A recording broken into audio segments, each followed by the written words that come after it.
Your Excellency, Ambassador Konjit, my co-panelists here, His Excellency Mahmoud Ali Yusuf, and His Excellency Mr. Richard, distinguished guests, ladies and gentlemen. Good evening, Africa. Africa, hamjambo, bonsoir. Salam alaikum rahmatullah ta'ala wa barakatuh. Boa noite. I am delighted to have opportunity today to stand before you as the son of Africa. I was born in Kenya, but I'm told that my grandparents came from the Sudan. I am a father of 4, a grandfather of 5, and a husband of 1 that I know of. I am an engineer by profession, and I have been an academic. I have also been a public servant. I've been a member of parliament. I've also been a prime minister and also leader of opposition.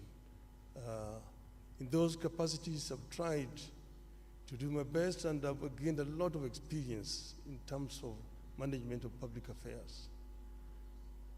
I stand here as an Pan-Africanist and an Afro-optimist.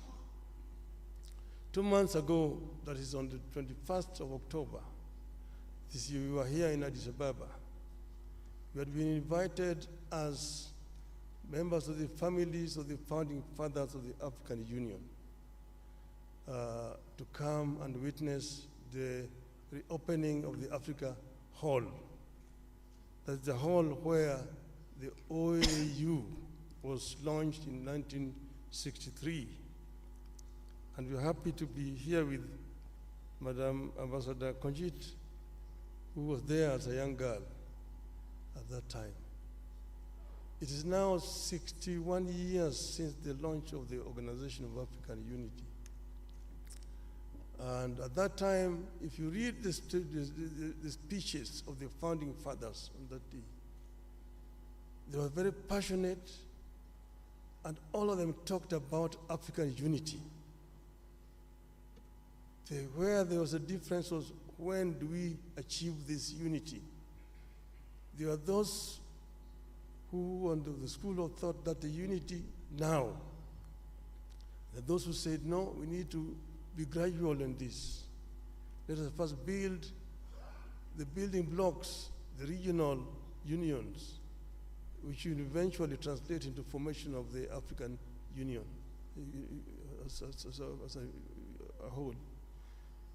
But now we have they came up 50 years later with Vision 2063, which now hopes to get Africa united, one union government by 2030, and move on to attain the vision, the wishes of the founding fathers of Africa. I say that I have the experience. I've been part of this movement for changing the continent. We know that some achievements have been made. Africa is now completely liberated, but there's still work to do. And I believe that I have what it takes to get us where we want to do. In the field of education, in the field of health, in the field of value addition to the abundant wealth that we have on the continent, in the field of trade, inter-African trade. I have acted as the African Union High Representative on Infrastructure. And in this I know that we have very comprehensive programs in PIDA, Program for Infrastructure Development of the Continent. What remains is action. And what I want to promise the African people is that I am going to lead from the front to ensure that we achieve the visions of the founding fathers of our continent. I thank you.